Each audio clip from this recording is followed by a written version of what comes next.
O plenário do Senado analisa, neste momento, a proposta de reforma da Previdência. Mais cedo, as mudanças nas regras da aposentadoria foram aprovadas pela Comissão de Constituição e Justiça.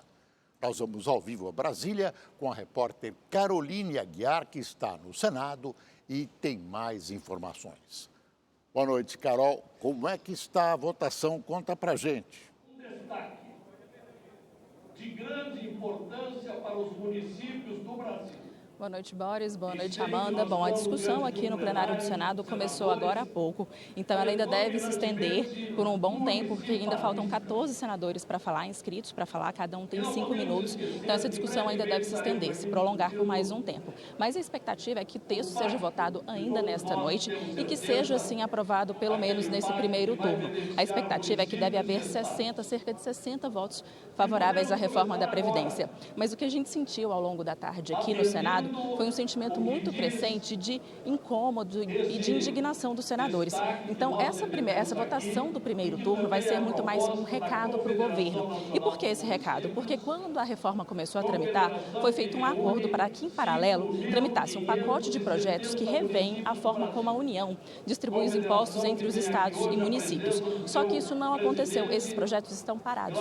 Então, os senadores vão aprovar o primeiro turno para dar um recado para o governo. Se esses projetos não começarem a caminhar, se o governo não se esforçar para isso, o segundo turno da reforma da Previdência pode estar ameaçado. Então, eles estão dizendo muito claramente aqui, o primeiro turno é pelo Brasil.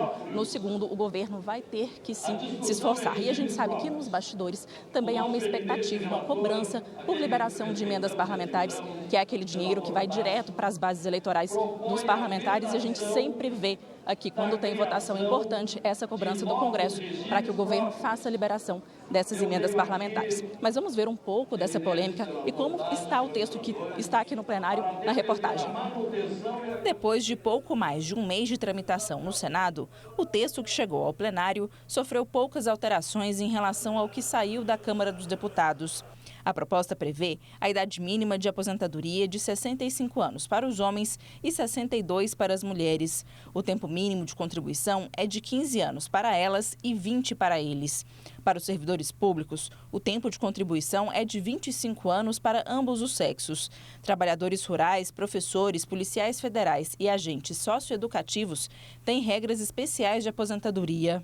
Antes de chegar ao plenário, pela manhã, a proposta passou mais uma vez pela Comissão de Constituição e Justiça, para que os senadores discutissem as emendas sugeridas ao texto.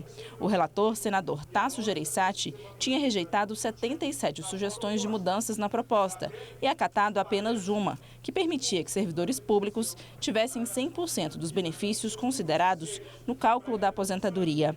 Mas a emenda foi retirada momentos antes da votação e o parecer do relator foi aprovado sem mudanças por 17 votos a 9.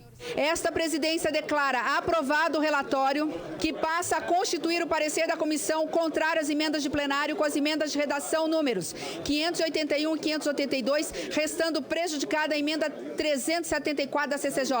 A matéria vai ao plenário. O ministro da Casa Civil, Onyx Lorenzoni, esteve no Senado logo depois da votação na CCJ para agradecer aos parlamentares. Antes do dia 20 de outubro, nós vamos ter o Brasil com a maior reforma da Previdência feita por um país ocidental nos últimos anos, tanto do ponto de vista da sua amplitude, quanto do ponto de vista da sua potência fiscal. A votação em plenário ainda pode alterar o texto, mas se isso acontecer, a proposta terá que retornar à Câmara e colocaria em risco a economia de 850 bilhões de reais em 10 anos, prevista pelo governo. O cálculo era em torno de 850, 860 bilhões. A gente vai refinar ainda esses números. A nossa perspectiva é que o texto ele se mantenha sem maiores ou nenhuma desidratação do que já foi aprovado aqui no Senado da República. Depois da aprovação em primeiro turno, o texto precisa passar por uma segunda votação, que está prevista para a semana que vem.